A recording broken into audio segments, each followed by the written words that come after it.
ورحمة الله وبركاته. أفيانك قرنك مستعبد جود أصحابتك واحد حديها جيسك كحرا بهذا الصحافة ده لما أنتي وحمد الله السلام عليكم ورحمة الله وبركاته. ما ها أجب oo in badan baan qadooyin halkan xidigaha geeska ku sameeyay noocay doonaan baa haadana bacdaha lagu sagootiyo ama ciidaha lagu soo dhaweeyo tani kuwaas un bay la mid tahay waana sunne in maamulka xidigaha geesku isbedelo anigu waxaan ahaa gudoomiyihii ugu waqtiga dheeraa xidigaha geesku 4 sanaan hayay 4 sanaan hayay 2 sano ayuu xilkaygu markasta maxay haday ansax yahay Axmed Waliyo muddo sanad ku siman hayay ayaan si gaar ah wada hadalay codsigu isagay ka timiday kadibna anoo kooxda eegayana isla markaana og culayska iyo miisaanka iyo mushkiladda iyo dhibta ay hogaaminta xidiguhu leeyihiin la jeclaan xidigaha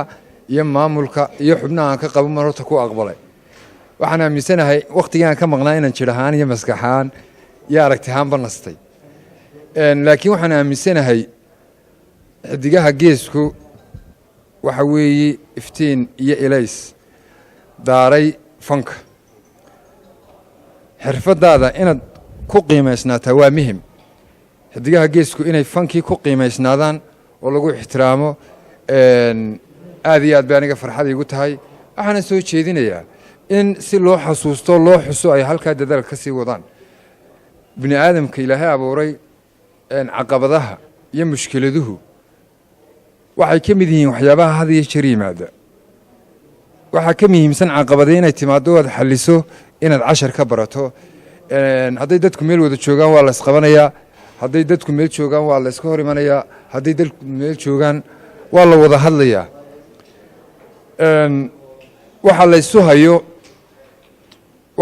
hayo waxa ka weyn waxa la isu yahay Maxamed Saciid Cabdi Biike wuxuu ka mid yahay xubnihii kooxda xidigaha geeska ku jiray maantana wuu fadhiyaa waxa laga yaabaa 10 bilood ka horna in kooxda maxay laga saaray markaanu xeerka eegnay tanaasulaadkaanu eegnay ayuu ku soo noqday xeerka xidigaha geeska ka baawr weyn ama ka awood weyn xeerka xubnaha laftigooda anay haga xubnaha hayan hadal badan in halkan ka yiraahdo maanta uguma talagelin iguma cusbo kulli maamulka xidigaha geesku bada saxaafadda waxa leeyahay inta badan kelmad baan doonaya in la buunbuuniyo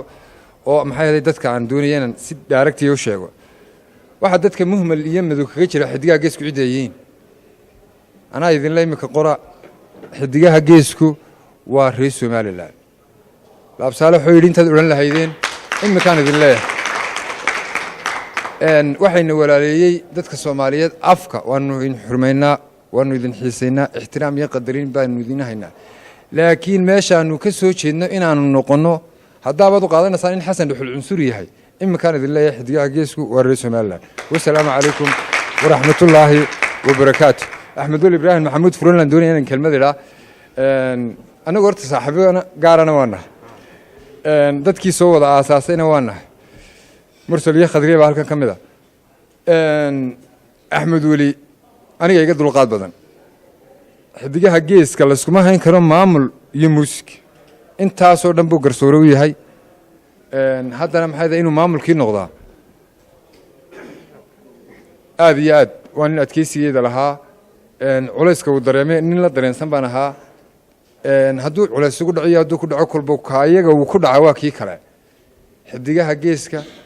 kelmadda ugu dambaysa leeyahay waxa weeye inta wada jirtaan aad wadartihiin ayaad hadalhayn iyo dacaayado iyo dhaliilo inta ba helaysan qof waliba intuu dadka ka tilmaaman yahay ayuu dheer yahay marka idinka laftigiina saxaafado saaxiibada ila jooga hadda aragtaan inay waxoogayd xaganayaan macnaheedu ma aha